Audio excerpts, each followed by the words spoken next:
kemudian motivasi belajar menurun.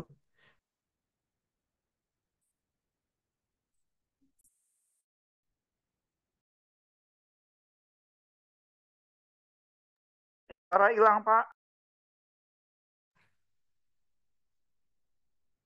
Sudah ada lagi. Suaranya kecil. Oke.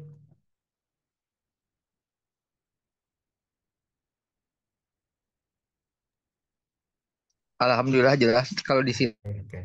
Mungkin ada apa namanya itu jeda gitu ya. Jadi eh, kita akan kehilangan waktu, apalagi yang pernah sekolah di SMK atau SMA 3 tahun teman-teman gitu. Kalau ada yang curhat, Pak, saya salah jurusan gitu. Pas sudah tahun kedua, tahun ketiga, nah, gitu. Eh, karena mengapa teman-teman ketika salah ini memang akan kelihatan dari motivasi. Jadi kita tidak bisa menjaga motivasi kita terus-menerus. Misalnya mulai dari kehadiran gitu ya, kemudian dari hasil nilai ataupun hasil produknya, ini bisa kelihatan dengan berjalan waktu. Mungkin ada waktu-waktunya kita males gitu ya, ada waktu-waktunya motivasi kita turun.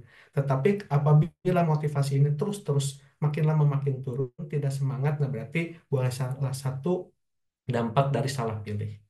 Yang berikutnya adalah sulit beradaptasi dengan lingkungan kerja di masa depan. Jadi bayangkan teman-teman mungkin sekolah itu ada batas waktunya 6 tahun, 3 tahun tambah lagi misalnya perguruan tinggi, tetapi di dunia karir itu bisa jadi setengah hidup kita melakukan hal yang rutin seperti itu. Gitu. Jadi mungkin kerja kan tidak mungkin 2 tahun, 3 tahun itu. Bisa 5 tahun, 10 tahun, bahkan sampai usia pensiun kita. Nah, mengapa banyak orang yang bingung? Nah, ini biasanya kurangnya informasi, tidak tahu peluang kerja atau apa yang ditawarkan. Nah, sebisa mungkin dengan era teknologi ini, teman-teman, baik itu melalui Google, YouTube, dan lain sebagainya, kita cenderung lebih banyak informasi yang lebih update dan lebih terbaru. Makanya kalau kita lihat di BPVP ini di Instagramnya, banyak kegiatan-kegiatan yang di-share.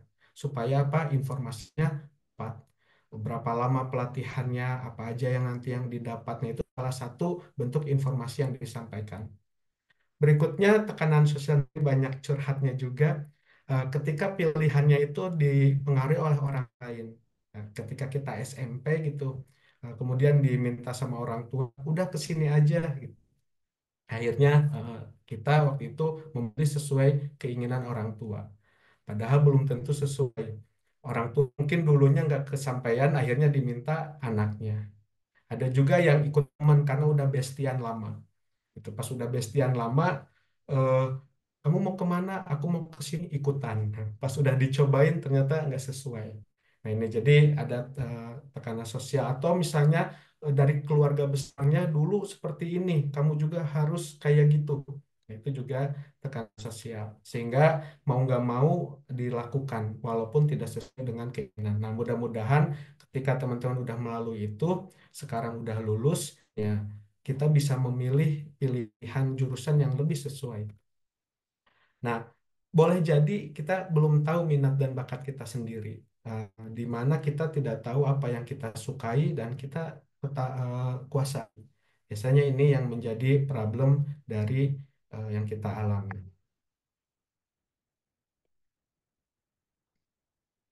Seseorang yang awalnya bingung lalu berhasil memilih jalan yang tepat, yaitu melalui eksplorasi minat dan bimbingan.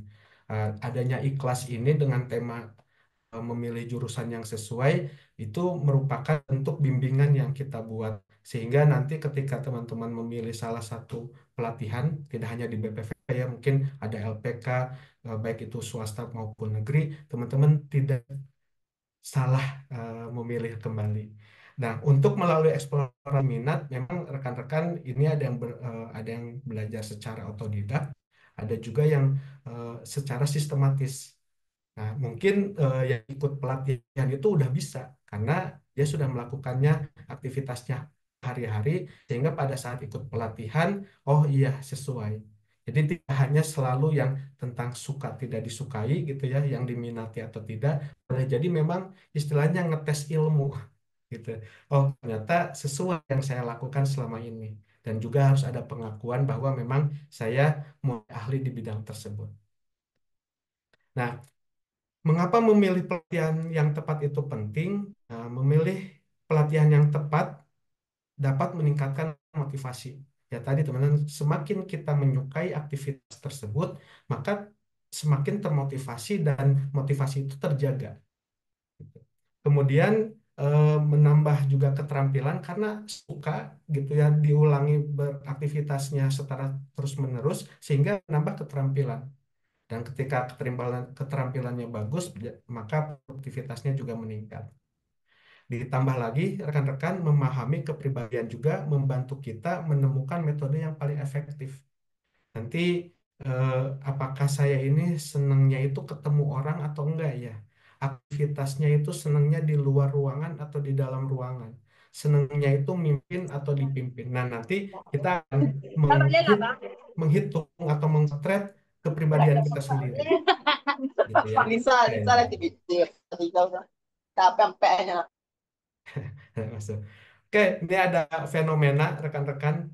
People won't see your struggle, they only will see your success. Jadi pada umumnya gitu, orang-orang itu nggak mau melihat prosesnya, aktivitasnya seperti apa, mereka menuntut apa hasilnya. Nah, teman-teman udah lulus pelatihan, udah lulus jurusan sekolah gitu ya, mereka akan langsung nuntut mana kerjanya, mana gajinya, mana testernya, nah, kapan jadinya, nah, seperti itu. Padahal pada proses pembelajarannya itu luar biasa, gitu ya. Kalau kita tidak menyenangi, semakin tambah stres aja, gitu. Berikutnya, nah ini juga modal biasanya, yang penting yakin.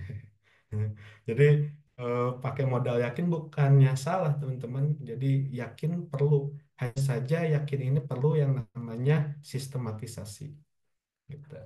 Jadi yang apa yang teman-teman punya keyakinan ingin pelatihan ikut apa gitu ya perlu memang. Hanya saja perlu sistematisasi. Nah, ini sedikit rekan-rekan mengenai kepribadian. Ada tes psikologi kepribadian secara sederhana, ada pilihan. Kelihatannya di layar, ada pilihan satu, dua, tiga, dan empat. Bentuknya berbeda-beda. Rekan-rekan silakan pilih. Saya lebih senang bentuk satu, dua, tiga, atau empat. Udah semuanya? Oke. Satu, dua, tiga, atau empat. Oke, nanti saya akan lihatkan apa sih di baliknya. Ini rekan-rekan jangan lupa ketika apa bentuk dan angkanya ya. Satu, dua, tiga. Nah, silahkan dibaca yang tadi memilih nomor satu, nomor dua, tiga, atau empat kah? Silahkan dibaca terlebih dahulu. Yang satu nih biasanya menjadi ketua kelompok dan memimpin yang lain. Dua tuh ada yang tiga. Satu, saya banget Pak. Oke. Ada yang dua, berarti apa nih? Banyak nih. Yang dua, sangat aktif secara verbal, membuat suasana menjadi lebih ramai dan hangat, suka kegiatan-kegiatan sosial, melakukan hal-hal yang menantang, beresiko atau out of the box, mudah diajak bersenang-senang, tapi sulit diajak serius. Nah, ini salah satu metode rekan-rekan. Kalau diperlihatkan 50 gambar, maka akan kepilihlah 50 gambar itu. Karena kepribadian manusia itu memang unik, khas. Jadi tiap individu itu mempunyai kepribadian masing-masing. Hanya saja ini dikelompokkan mana yang paling sesuai. Saya pendiam sama orang yang belum kenal, Pak. Oke, jadi rekan-rekan ini kalau ditanya Pak bagus satu, dua, tiga atau empat, sebenarnya nggak ada yang bagus, nggak ada yang jelek, tergantung eh, kecenderungannya. Nah, kalau misalnya gini misalnya, ketika kita di satu kelompok gitu nggak ada nomor satunya nggak rame, misalnya nggak jalan-jalan, terus aja ngobrol gitu. Kita mau ngapain? Ngobrol aja terus. Nah, perlu ada orang yang jadi pemimpinnya. Terus ada juga harus ada orang yang cenderung pendiam, perhatian, pemikir gitu. Tapi memang kurang suka tampil. Nah, ini salah satu gambaran. Sebenarnya banyak alat tes gitu ya, eh, yang bisa diungkap gitu. Ini salah satu saja gitu. Saya pilih tiga tapi mirip keempat. Nah, teman-teman juga kita tidak selalu apa ya, mutlak di angka 1, 2, 3 ini. Individu itu bisa di antaranya gitu. Jadi ada mayornya, ada minornya. Tidak selalu bahwa 1, 2, 3 ini mutlak sifatnya. Dan bahkan kita sebagai individu juga bisa keempat-empatnya. Hanya ada nyaman atau tidak nyaman. Ada yang nyaman, ada yang tidak nyaman. Nah, saya gitu. Nanti kita bahas lebih detail ini, teman-teman. Oke. Berikutnya, apa itu kepribadian? Oke. Kepribadian adalah kombinasi pola pikir, perasaan, dan perilaku yang mempengaruhi cara seseorang belajar, bersosialisasi, dan bekerja. Nah, jadi ya tadi pilihan orang itu beda-beda gitu, tapi dikombinasikan lagi perasaan. Nah, yang ikut pelatihan ini kurang lebih 44 gitu. Saya nggak tahu teman-teman perasaannya sekarang lagi bahagiakah, galaukah gitu ya, sedih, gembirakah, tapi yang jelas teman-teman bisa pakai topeng sehingga ikut ikut pelatihan ini gitu. Jadi eh, apa namanya, kepribadian itu sebenarnya persona itu topeng. Jadi kita ini memang pada saat formal bisa pakai topeng formal. Pada saat ketemu bestinya beda lagi. Ketemu calon mertua beda lagi. Nah, kita yang sebenarnya adalah pada saat kita lagi sendirian. Gitu. Nah, ini kepribadian. Nah, ini ada beberapa tes juga teman-teman, ada MBTI gitu ya. Di sini kita akan melihat apakah saya ini seorang yang senang bertemu orang lain, nyaman ketemu orang lain, atau yang kurang nyaman ketemu orang lain. Apakah saya ini orang ketika membuat keputusan sifat thinking atau feeling? Nah, ini saya harus lihat data dulu. Saya harus melihat dulu gimana rangkumannya ini lewat thinking. Kalau feeling kayaknya belok kanan deh. Nah, itu. Nah, ini berpengaruh juga nanti terhadap pilihan pekerjaan atau karir. Kita nanti bisa menghitung sendiri, teman-teman. Di sini mudah gitu ya. Ada juga Big Five Personality Traits gitu dan ada DISC. Nah, tetapi kita untuk saat ini karena terbatas waktunya, kita tidak menggunakan alat-alat ini. Saya akan sharekan sesuatu yang lebih simpel gitu dalam memilih nanti ujung-ujungnya lebih sesuai dengan kepribadian kita. Nah, terakhir teman-teman, ketika kita punya keahlian tersebut gitu ya, ternyata di dunia kerja itu ada 4 tipe bakat. Setiap individu biasanya punya satu atau dua gitu. Nah, di mana teman-teman coba dirasa-rasakan gitu ya. Dari 4 ini ada pembuat ide, kemudian manajerial, salesmanship, dan spesialis. Nah, ada orang-orang yang senang membuat Sampai ide. urus mutasi barang sekarang kali ulang. Ada juga yang pembuat ide ini teman-teman bukan hanya ide saja, tetapi dia bisa menciptakan produk atau jasa minimum bentuk prototipe. Jadi misalnya teman-teman ngebuat sesuatu makanan gitu, eh, itu ada contohnya. Oh, saya ini ngebuat combronya ada mozzarellanya, gitu ya. Nanti ada latihan apa namanya, processing pembuatan roti dan kue. Kok ini keras ya? Kayaknya ini enak kalau dikasih kopi dan lain sebagainya. Nah, ketika teman-teman punya ide tersebut gitu, itu bisa membuat sampai dengan prototipe atau dummy-nya, versi satunya lah. Itu memang belum sempurna tapi bisa menunjukkan. Atau misalnya yang di hidroponik memang penanamannya tidak menggunakan tanah, menggunakan mix AB gitu. Teman-teman menemukan formula gitu. Nah, itu harus punya prototipenya. Tapi karena kalau tidak ada, orang bingung idenya seperti apa. Nah, biasanya orang-orang yang pembuat ide itu punya pemikiran yang eh, punya standar sendiri terhadap apa yang sudah ada saat ini. Jadi ada lagi gitu ya. Kalau misalnya Android itu kan nambah lagi bentuknya, nambah lagi kameranya dan lain sebagainya. Ada juga orang yang dengan tipe manajerial. Manajerial itu dia menguasai hulu sampai hilir. Misalnya mungkin dia nggak bisa ngebuat produknya, tapi dia bisa tahu alurnya kalau udah buat gimana ya. Oh, harus dipasarkan melalui promosi. Kemudian gimana ya? Oh, harus di layani secara salesnya, kemudian gimana cara bayarnya, sampai ujungnya si produk ini diterima sama konsumen. Dan juga kalau ada keluhan dari konsumen, gimana cara mengatasinya. Nah, ini tipe-tipe manajerial. Ada orang yang punya tipe bakat seperti itu. Dia nggak tahu apa namanya tuh cara buatnya, tetapi dia tahu alur prosesnya dan yang menjalankan manusia biasanya. Maka atau dia membuat SOP, ngatur manusia dan lain sebagainya. Ada juga orang yang tipenya bakatnya salesmanship. Dia tidak bisa buat produknya, tapi dia bisa menawarkan produknya. Misal konten-konten kreator atau kita ngelihat itu dia bisa menawarkan, ini kayaknya produknya bagus, banyak orang yang suka.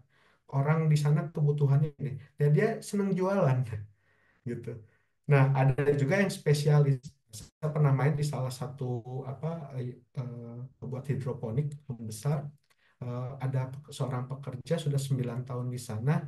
Kalau ditanya apa pekerjaannya, dia pembibitan gitu ya. Dari sekian banyak orang yang memegang pembibitan, pembenihan itu, dia bisa lolos sampai 95% tumbuh.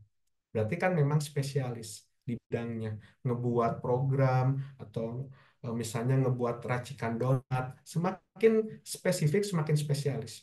Ibaratnya kayak dokter ya, mungkin secara umum bisa anatomi tubuh secara keseluruhan. Tetapi nanti semakin ke sini ada spesialisnya. Ada yang ahli jantung, mata, dan lain sebagainya. Nah, nanti teman-teman dari tipe bakat dalam karakter pekerjaan ini, kira-kira dua yang saya banget yang mana ya? Kalau saya sendiri, pembuat ide dan salesmanship gitu. Eh, jadi suka ngebuat sesuatu, memperbaiki gitu ya, barang yang udah ada atau jasa yang udah ada, dan senang menjualan. Kalau teman-teman lihat ke Instagram saya, banyak produk jualan. Karena memang suka jualannya. Kalau S2-nya manajemen ya karena kelemahannya di sana. Nah, nanti teman-teman nanti udah punya keahliannya nih gitu ya, keahlian di salah satu bidang. Nah, kemudian teman-teman terapkan, kira saya yang mana ya? Karena tidak semua orang itu jago jualan. Ada yang jago buatnya, tapi nggak bisa jualannya. Nah, nanti kolaborasi dengan tipe kepribadian yang seperti itu. Ada yang orang spesialis buat itu aja jagonya gitu ya. Tetapi dia nggak punya ide lain. Akhirnya ada orang yang bilang kayak yang namanya cireng itu bisa ditambahin macem-macem loh. Dikasih ayam suwir, ditambah mayones, ditambah dan lain sebagainya. Maka akhirnya terbentuk kolaborasi. Nah, ini teman-teman sebagai acuan ketika di kantor pekerjaan. Gitu. Nah, oke, selanjutnya. Nah, yang tadi ya, kalau tadi ada beberapa tes dari SC, MBTI, kita melalui pendekatan talent mapping. Sampai sini ada yang mau ditanyakan dulu mungkin sebelum ke materi yang lainnya. Ya, teman-teman yang mau nanya boleh raise hand atau boleh diketik aja di kolom chat. Ya, kita saling sharing saja di sini, teman-teman. Punya pengalaman apa eh, di kondisi sebenarnya. Nah, gitu.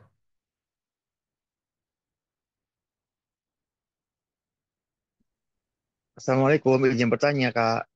Oke. Mohon maaf izin ya. Untuk kalau ada pelatihan-pelatihan gini, apakah nanti berkelanjutan atau masih didampingi? Rata-rata kan kita ikut pelatihan. Apa aja gitu ya pelatihannya. Tapi di ini aja langsung di apa? Kalau ini udah pelatihan ya kan begitu aja gitu. Jadi nggak berkelanjutan. Begitu Kang.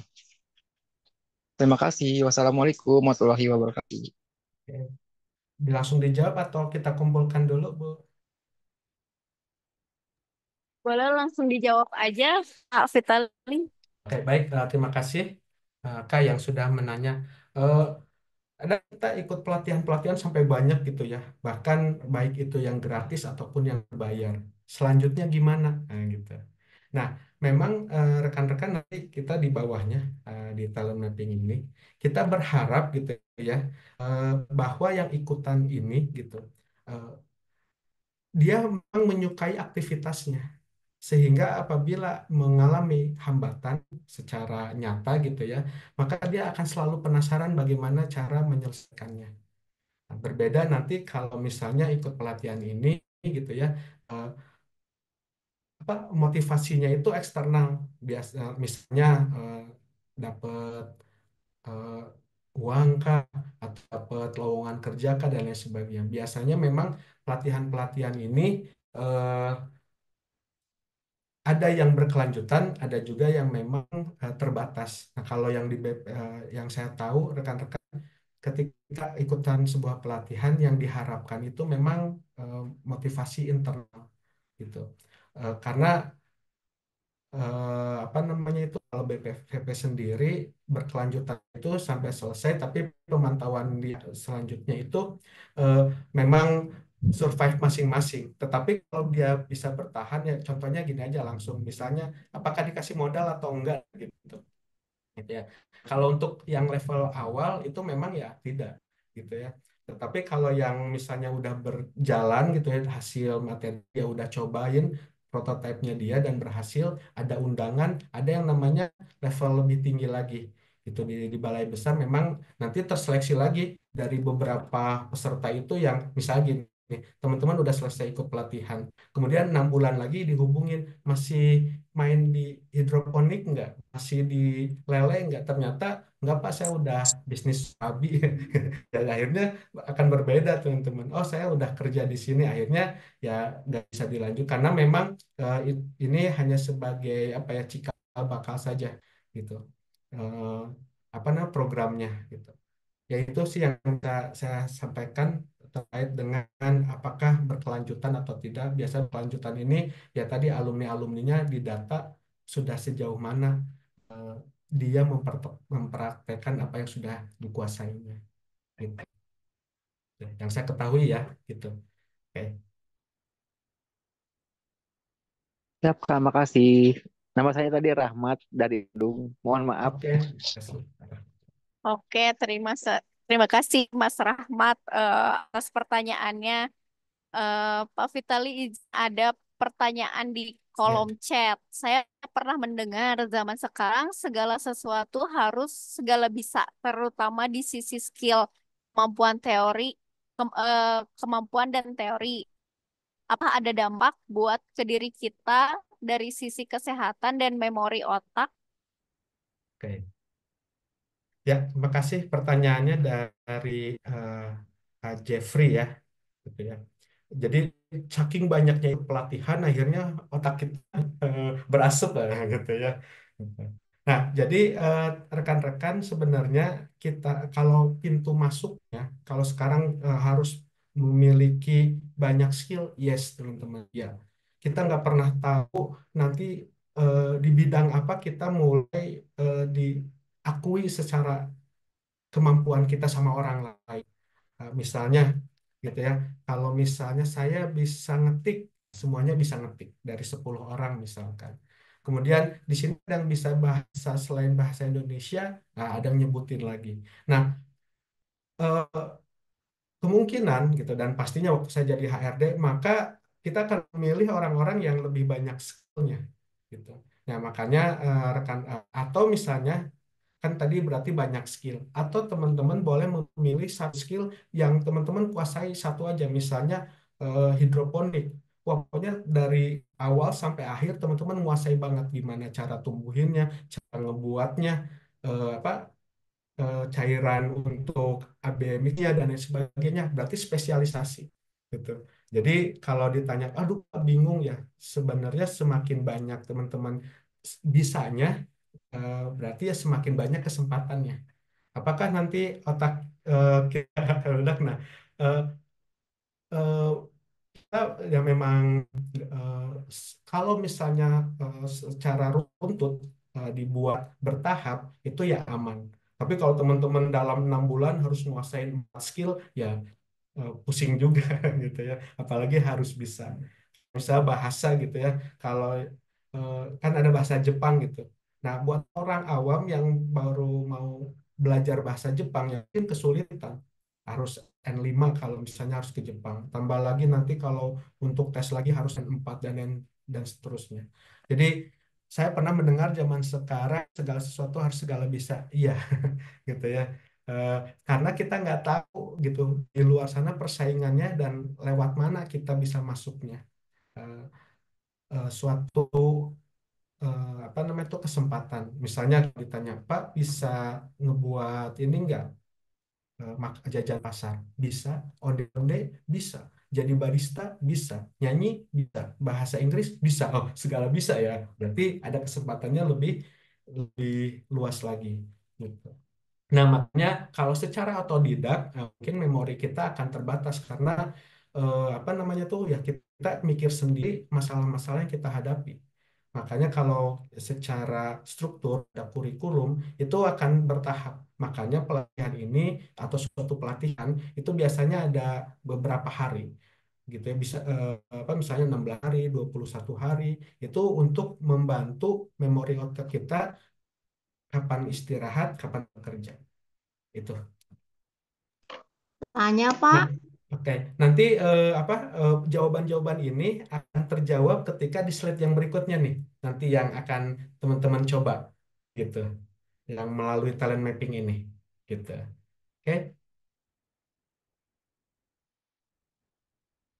Berikutnya. Udah, bisa saya, Pak?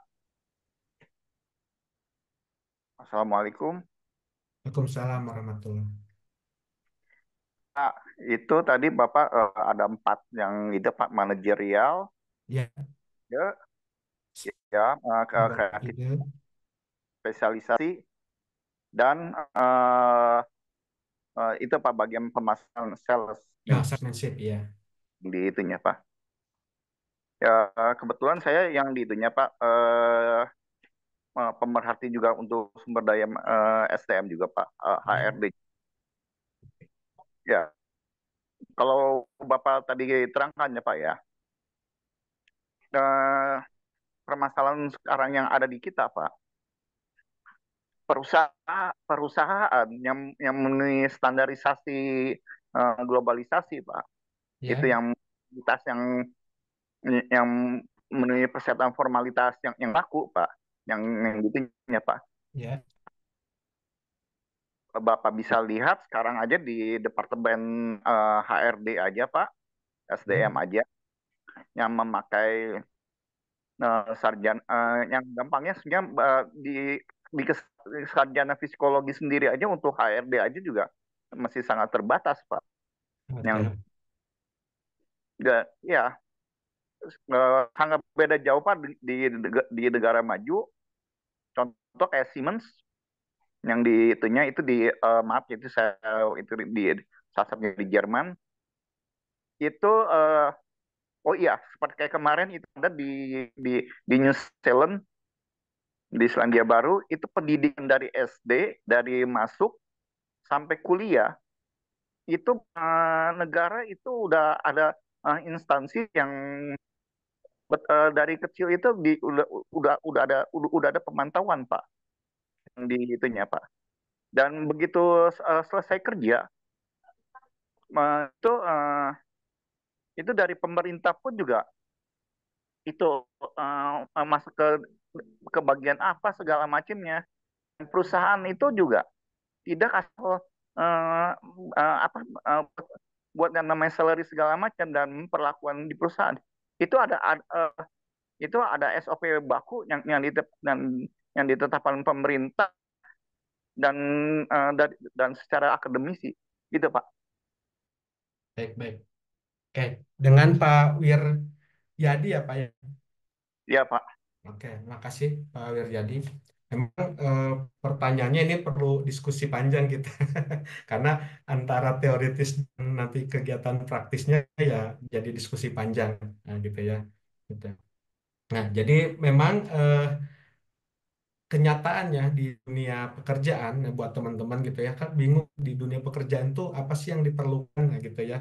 Apakah pembuat ide, manajerial, atau skill apa sih yang diperlukan, gitu. Bahkan eh, jurusannya pun bingung. Waktu saya jadi HRD mungkin share juga ke teman-teman gitu ya, di dalamnya seperti apa. Eh, di mana yang jadi gini lucu. Di satu sisi pencari kerja itu susah nyari kerja.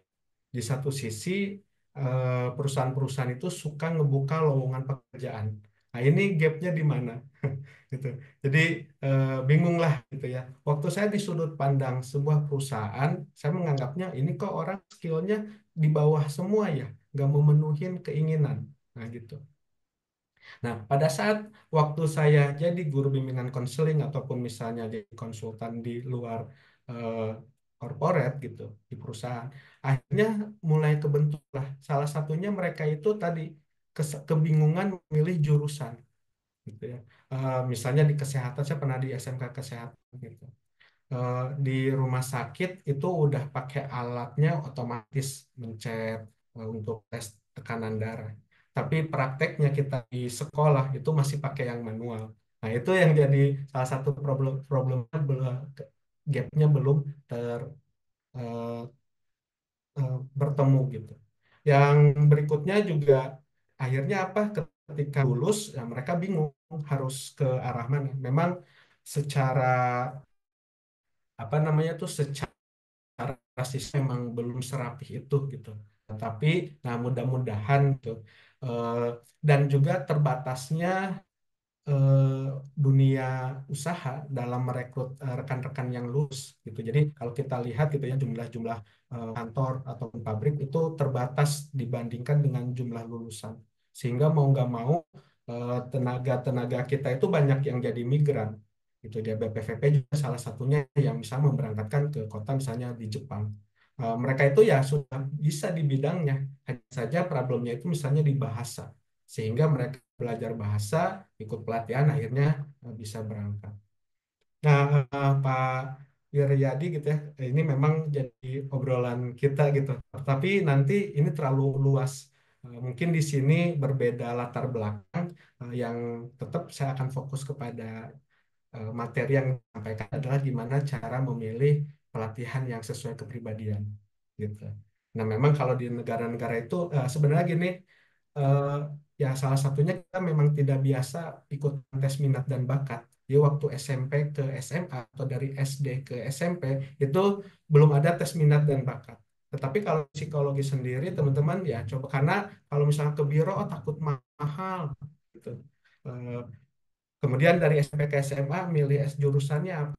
Sebenarnya ada tes minat dan bakatnya. Hanya saja sekolah-sekolah memang belum secara khusus membuat tes minat dan bakat. Gitu.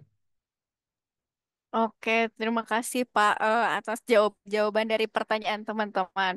Teman-teman untuk yang nanti mau bertanya boleh raise hand dulu. Saya persilahkan dulu baru boleh nanya ya, agar kita tertib bersama-sama. Eh, untuk sesi pertama pertanyaannya dicukupkan dulu, boleh dilanjutkan lagi ya, Baik. Pak, Ya, teman-teman. baik Eh, rekan-rekan ya tadi pertanyaannya luar biasa. Mungkin nggak menjawab apa yang diinginkan, gitu ya. Eh, Fenomenanya ketika kita bekerja, apalagi, nah ini kenyataannya tuntutan kebutuhan ekonomi karena butuh kebutuhan gitu karena lapar dan lain sebagainya kerap membuat kita stres dan tidak bahagia. Jadi kerjanya udah, tetapi pada saat di dunia kerja dia udah bisa tapi stres dan tidak bahagia. Nah, ini mencegah di awal untuk mencegahnya kita bisa menggunakan talent mapping. Jadi talent mapping ini peta diri yang menunjukkan apa-apa yang secara alamiah kita sukai dan tidak kita sukai gitu. Jadi pemilihannya itu bukan asal kerja nanti, tapi ya tadi minat dan bakatnya ke arah mana gitu. Sehingga nanti di dunia ketika kita sesuai, pasti motivasinya terjaga. Gitu. Nah, ada formula yaitu formula 4E yang nanti akan kita jabarkan. Nah, ini teman-teman. Ada kegiatan-kegiatan yang enjoy, easy, excellent, dan earn gitu. Jadi eh, aktivitas itu membuat kita enjoy. Ketika kita enjoy sampai lupa waktu, berkorban waktu dan biaya karena memang memenuhi rasa asik kita, sehingga kita jadi bisa karena diulangi, diulangi terus sehingga jadi bisa. Nah, yang bisa ini gitu, kemudian hasilnya excellent di andalan ini diakui gitu ya, baik itu secara skill, secara produk ataupun secara jasa. Dan hasilnya enak misalnya contohnya saya ini senang masak asik masak dan misalnya nasi goreng dan bisa ngebuat jadi nasi goreng pas dicobain hasilnya enak gitu kemudian apa jadi andalan terus hasilnya apakah mau dijual atau enggak nah ini lebih kepada hasil baik itu pengakuan maupun rupiah. Nah, cara untuk menganalisanya kita pelan-pelan. Nah, gitu. Di sini baru ketahuan lah passion dan bakat kita. Ketika kita melakukan sesuatu yang menurut kita enjoy, gitu ya, menyenangkan, asik, kemudian kita bisa, hasilnya bagus dan menghasilkan, maka itu menjadi kekuatan kita yang disebut dengan passion dan bakatnya. Contohnya misalnya Ronaldo atau Messi gitu mudahnya.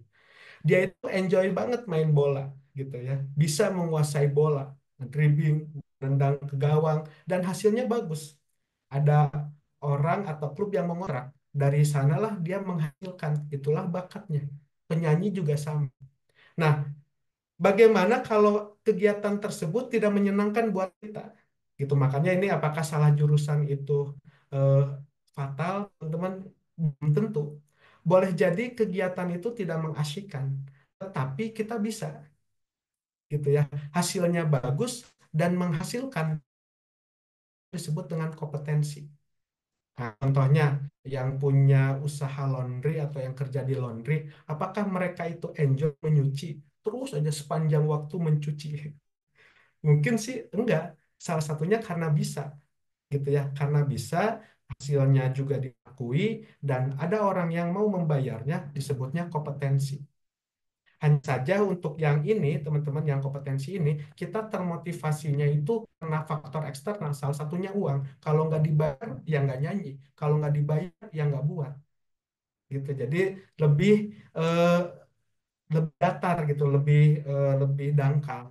Nah, bagaimana kalau misalnya kita asik kegiatannya, mengasyikkan dan bisa hasilnya juga bagus, tapi tidak menghasilkan secara ekonomi, itu yang disebut dengan hobi. Gitu. Misalnya saya senang nanam gitu ya, kaktus, bisa dari kecil sampai gedenya. Hasilnya juga oke, tetapi saya nggak jualin, maka itu sebagai hobi.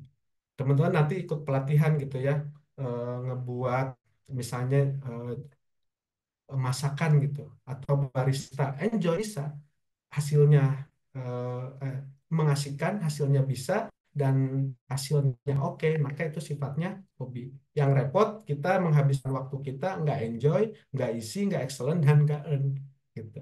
Nah, supaya menentukan bakat dan passion kita, nah ini ada langkah-langkah praktisnya. Teman-teman bisa pakai, boleh nanti pakai note ataupun di alat tulisnya, teman-teman.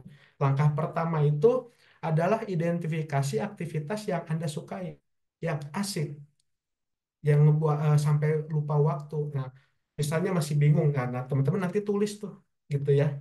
Misalnya, saya senangnya itu asik ketika fotografi, di mana kegiatannya itu mengambil gambar atau merekam video dan mendokumentasikannya sebagai momen ataupun karya seni gitu. Nah, kalau misalnya bingung lagi, teman-teman boleh dicatat dari bangun tidur sampai tidur lagi aktivitas apa yang teman-teman asik. Scroll TikTok Pak gitu, atau scroll IG ya, sebenarnya memang kegiatan asik tapi yang ditontonnya kontennya pasti ada tertentu. Misalnya yang senang apa dandan MUA, itu akan munculnya algoritmanya ya tentang eh, tentang kosmetik, kemudian cara membuat make up dan lain sebagainya. Nah, teman-teman, atau misalnya membaca, dari aktivitasnya itu saya senang mengakses informasi atau cerita dari buku, artikel, majalah dan lain sebagainya. Nah, teman-teman silahkan list gitu. Sampai di titik teman-teman kalau misalnya masih bingung nyari kegiatan yang enjoy, bisa seandainya di dunia ini hanya ada diri saya sendiri, ya dunianya masih sama, tetapi orang-orangnya nggak ada. Kira-kira mau ngapain? Atau yang teman-teman enjoy. Nah, itu dituliskan sebanyak-banyaknya, ya sebanyak-banyaknya. Teman-teman silakan coba gitu ya, atau di chat aja gitu ya, 2 atau 3 aktivitas yang asik menurut teman-teman. Nah, dicoba gitu ya. Ini langkah awal teman-teman untuk menemukan passion dan bakat kita. Kegiatan yang asik.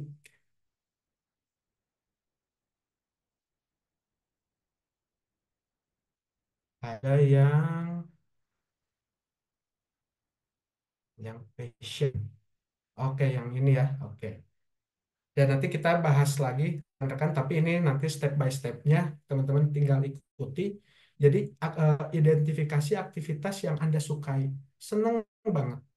gitu. Saya pun misalnya senang banget aktivitas mendengarkan orang lain cerita gitu. Atau misalnya aktivitas merawat hewan peliharaan, berkebun dan sebagainya. Di list sebanyak-banyaknya. Nah, dari sekian banyak itu, rekan-rekan akan pilih nih, saya ini lebih sukanya, enjoy-nya itu membaca atau fotografi ya. Nanti bandingkan. Saya ini senangnya fotografi atau memasak. Saya ini senangnya fotografi atau merawat hewan peliharaan. Saya ini senangnya fotografi atau membuat kopi. Nah, nanti akan terbentuk 3 atau 5 poin teratas yang teman-teman paling sukai. Gitu.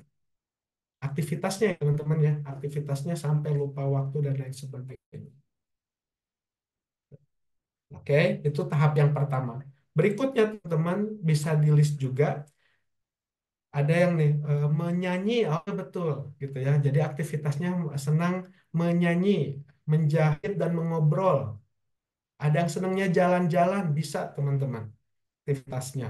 Nanti kita akan tarik ke ujungnya gitu ya. Menulis, ada juga membaca, nonton TV, itu juga aktivitas menyenangkan. Contohnya teman-teman, rebahan teman-teman. Mungkin orang akan melihatnya itu aktivitas yang tidak produktif.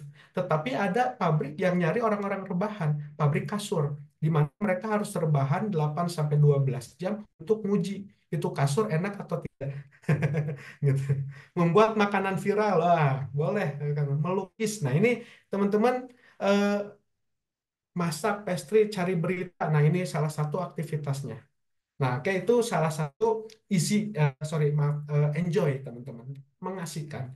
Berikutnya teman-teman list yang bisa, easy, evaluasi aktivitas yang terasa mudah. Saya mudah melakukannya ya bisa gitu. Misalnya, nah membuat minuman sederhana. Menyiapkan minuman tanpa teknik rumit seperti membuat teh, kopi instan, atau jus. Ini bisa. Saya bisa mengetik 11 jari. Ya, 11 jari bukan ini, tapi misalnya 11 jari. Saya bisa memperkenalkan diri di depan kelas. Saya dengar orang curhat ya betul, itu ada kegiatannya juga. Dibayar lagi gitu ya. Saya mudah distract Pak. Suka makanya teman-teman ketika kita selama ini hanya di pikiran kita, kita coba dibuat dalam bentuk tulisan teman-teman.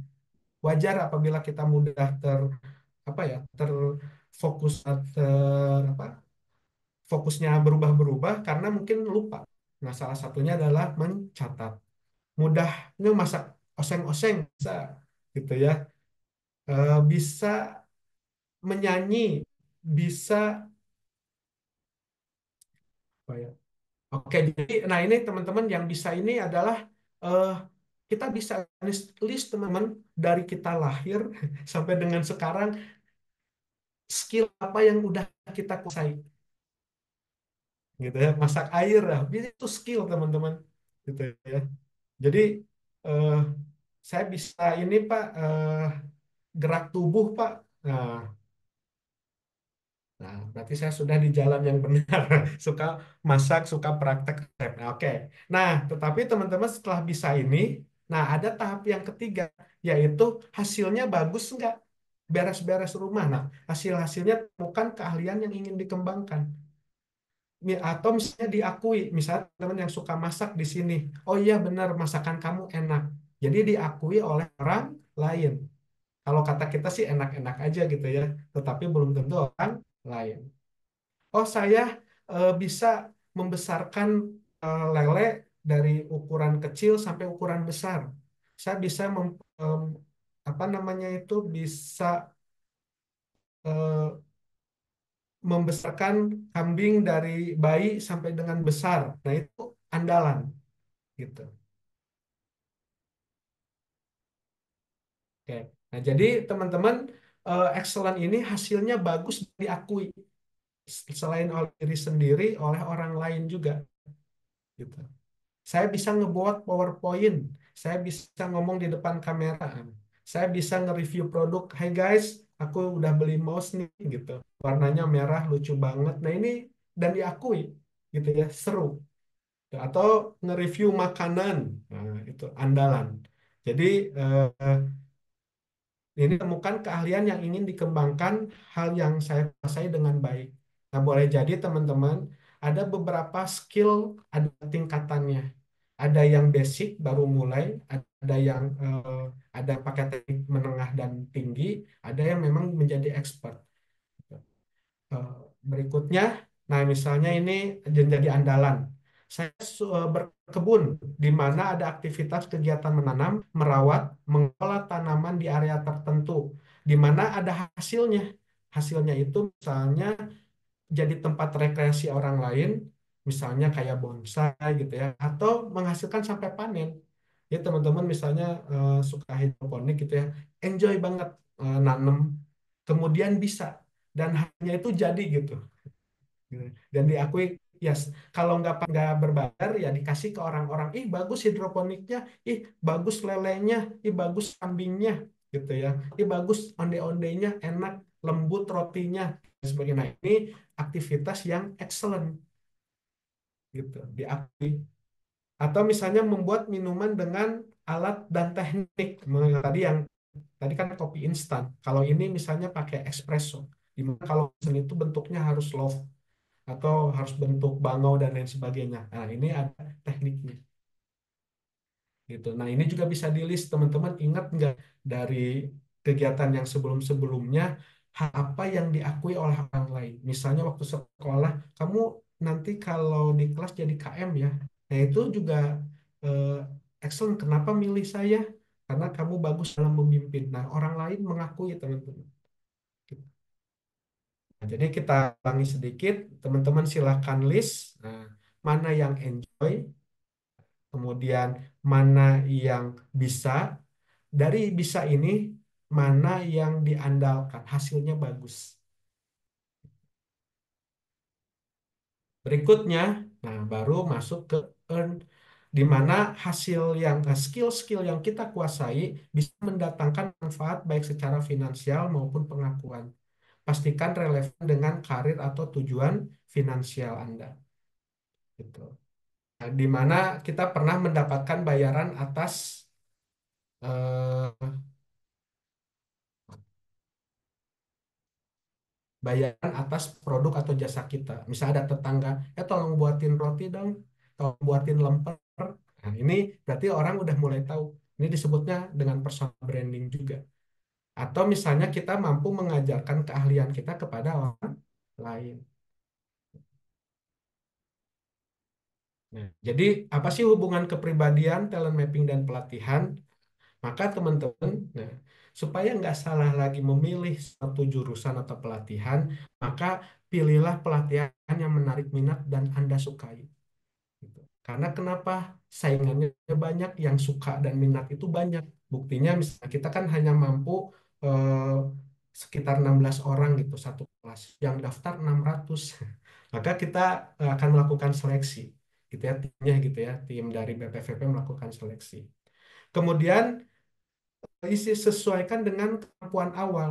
Teman-teman ini benar-benar nol atau sama sekali skill baru karena memang baru tahu atau pengen meningkatkan atau nguji gitu ya yang saya sudah lakukan ini udah benar atau belum.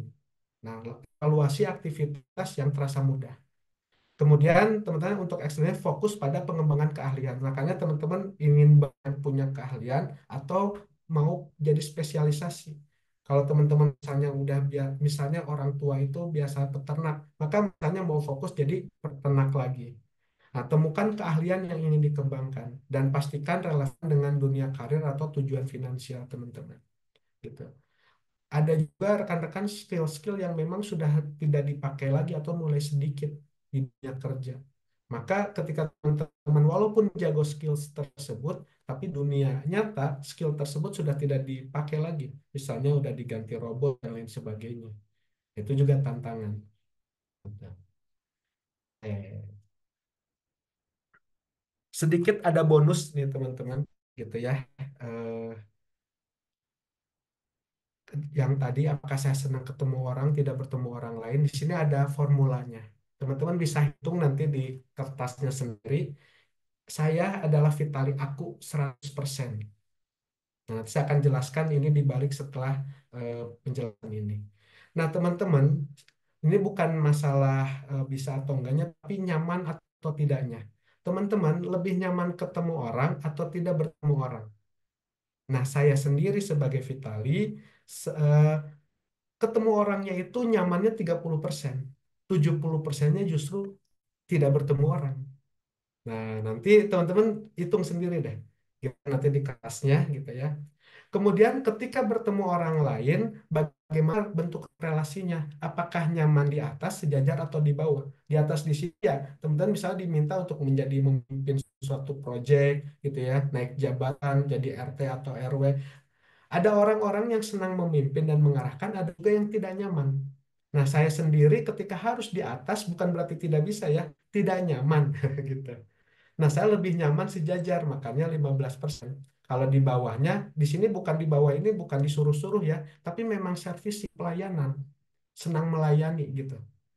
Nah, ini misalnya 10%. Jadi kalau dihitung 5% tambah 15, 20, 30%. Saya kalau ketemu orang lain nyamannya seperti ini gitu. Berikutnya teman-teman, kalau tidak bertemu orang kan kita juga nggak diam aja ya. Nah, ada aktivitas, ada yang berpikir, ada yang bekerja.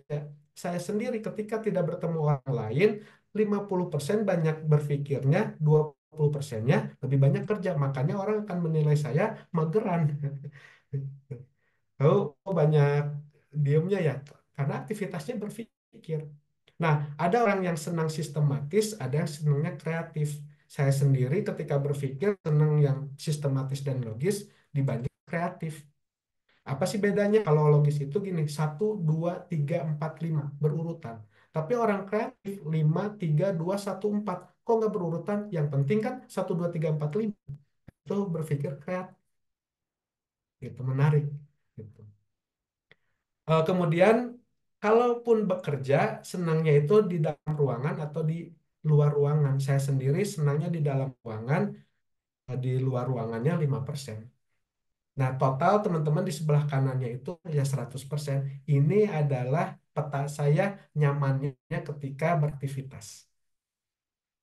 Nanti ketika udah punya ini teman-teman, nah ini hasilnya itu kaitkan dengan profesi atau pekerjaan. Misalnya yang ditawarkan itu adalah sales. Apakah profesi sales tersebut lebih banyak ketemu orang atau sebaliknya? Ternyata bukan berarti tidak bisa ya, tetapi tidak nyaman. Nah, gitu.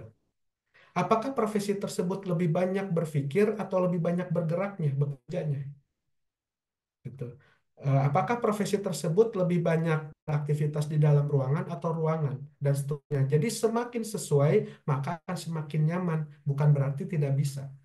Ada rekan saya teman-teman jago accountingnya, hitungnya cepat, tetapi dia butuh untuk ketemu orang sampai 80%, maka nggak pernah ada di tempatnya.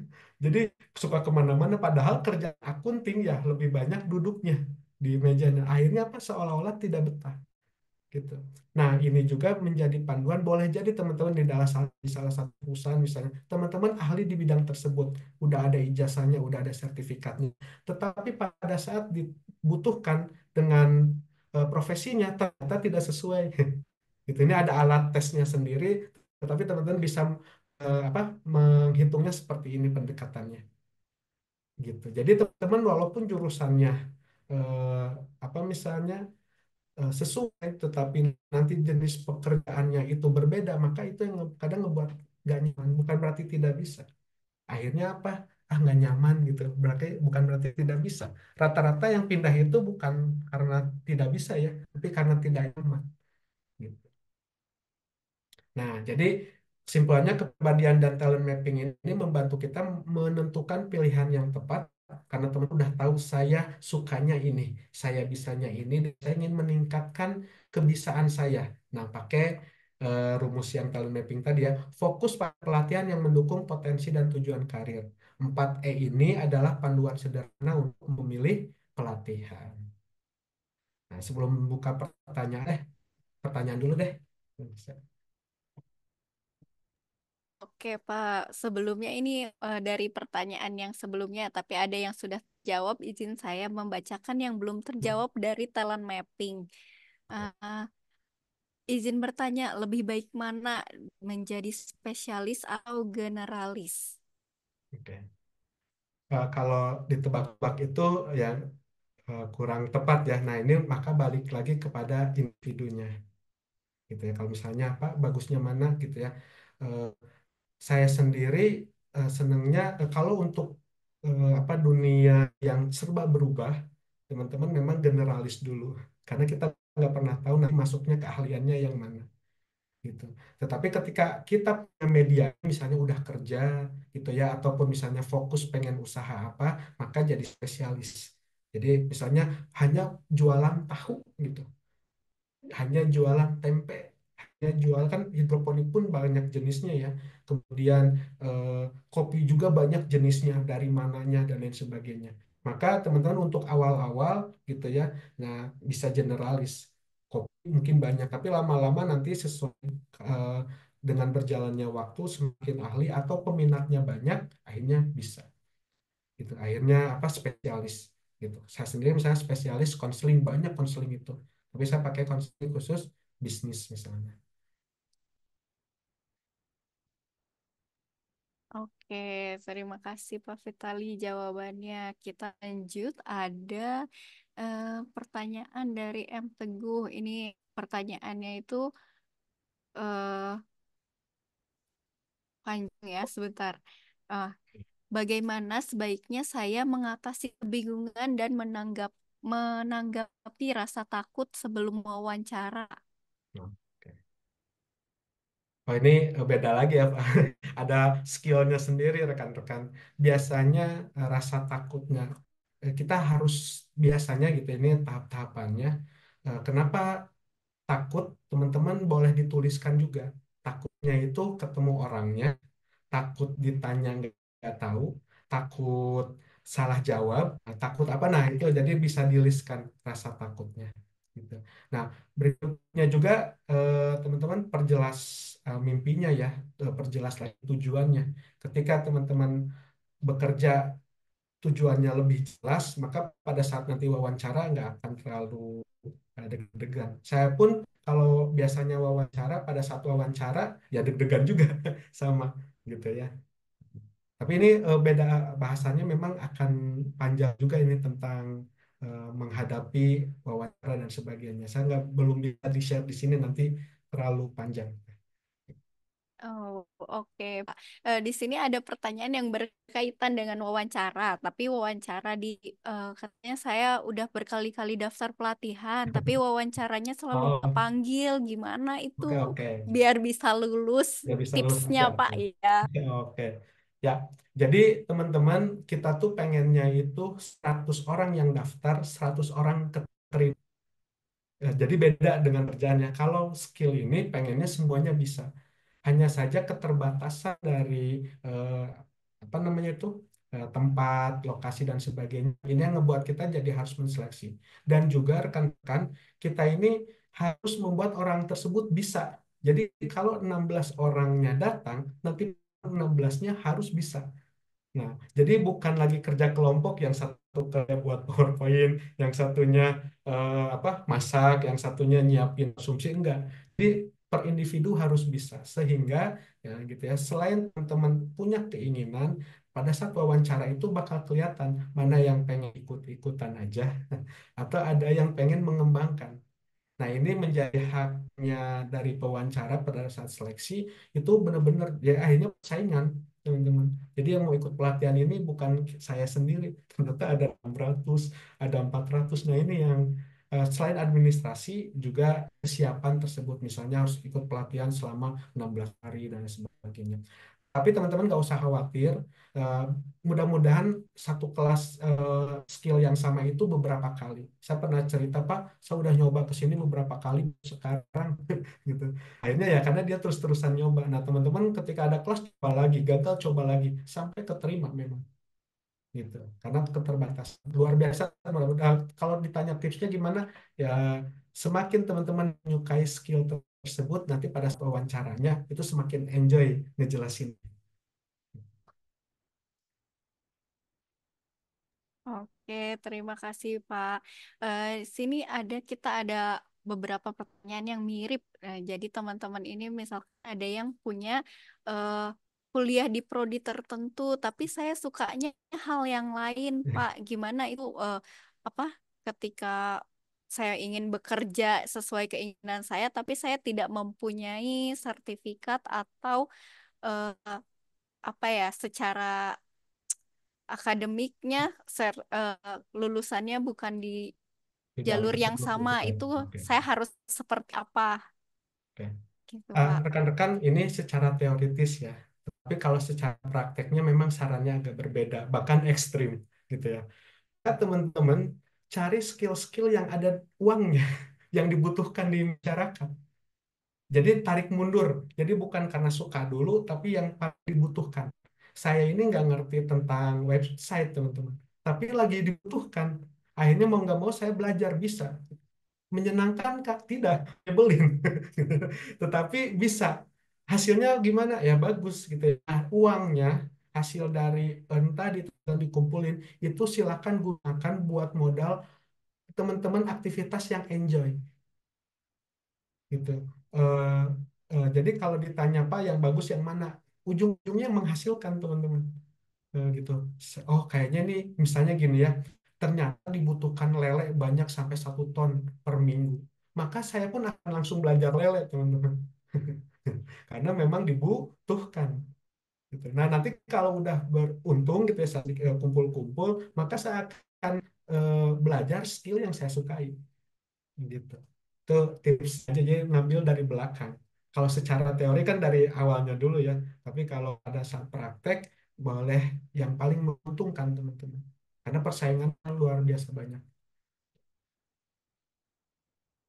Iya, terima kasih Bapak atas jawaban dari pertanyaan-pertanyaannya. Mungkin Tuh. teman-teman yang bingung dari eh, calon peserta pelatihan di BPV Bandung Barat jadi nggak bingung lagi setelah men-tracing ya, tracing talent mapping diri sendiri, cocoknya lebih di mana, menyukai apa dan lain sebagainya. Kemudian teman-teman yang akan mengikuti wawancara bisa lebih percaya diri ketika eh, akan daftar pelatihan ya, terutama untuk tahun depan gitu. Ya, Ketika siap-siap. dibuka eh, spill dari saya sedikit. Oh boleh, boleh, Kebetulan boleh. Silakan. kebetulan saya penyelenggara di Iya. BVPB Bandung Barat.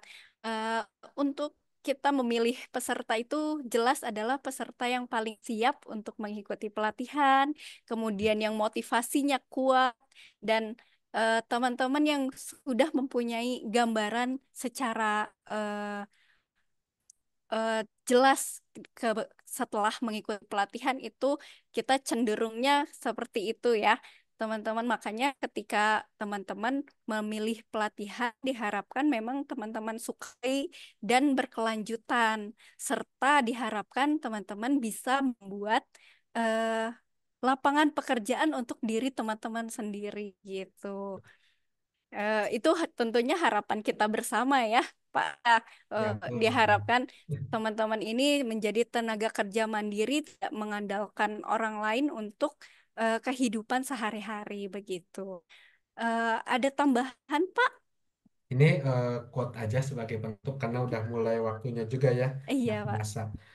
Ketika Anda menyelaraskan kepribadian dan bakat Anda dengan tujuan Anda, kesuksesan menjadi mudah. Ya tadi, Hmm. sistem seleksi ini teman-teman udah tahu ujungnya mau kemana.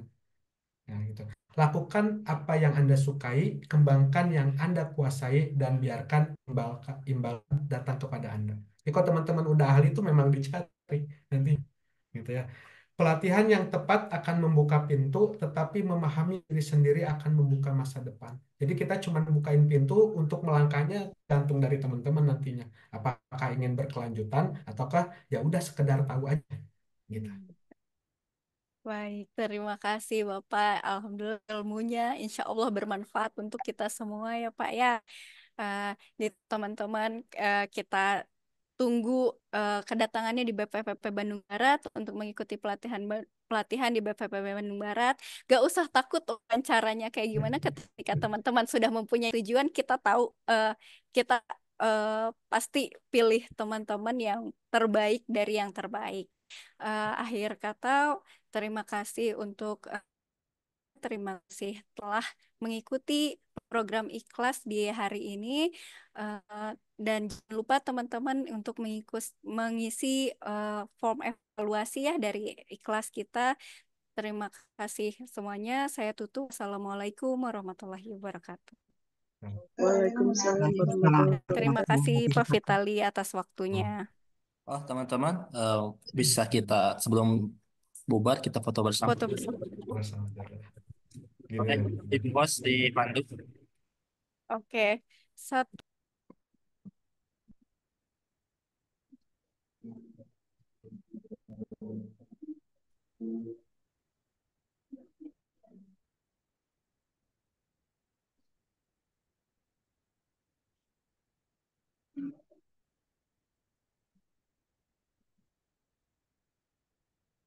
Oh ya, untuk misalnya ada yang belum melihat ataupun ingin tahu lagi materinya, nanti akan ke-share di apa media yang lain nggak? Oke, untuk nanti materinya kita akan share di grup ya, nanti linknya bisa dapatkan di situ. Dan juga teman-teman semua, kita di hari Sabtu tanggal 23 November ini akan ada acara job fair dan juga pameran vokasi di Balai. Jadi teman-teman yang mau ikutan silakan saja karena banyak sekali hadiah door prize di sini ya. Kita mulai open dari jam 7 Jam jam 8. 6 jam dari Jam 8 pagi-pagi kita pagi-pagi. sudah ada jumpa dulu di sini. Kalau mau ikut jumpa silakan, kalau yang mau ikutan joper silakan, nanti bawa CV terbaiknya ya ke sini. Oke, mungkin itu aja informasinya di hari Sabtu. Jangan teman-teman misalkan tidak ada agenda boleh main ke sini untuk mengikuti acara tersebut seperti itu. Terima kasih. Oke, saya kembalikan ke host, silakan ibu host.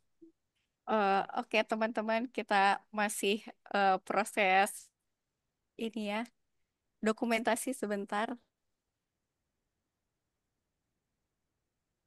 Ini saya share-nya dihilangkan dulu ya. Oh, boleh.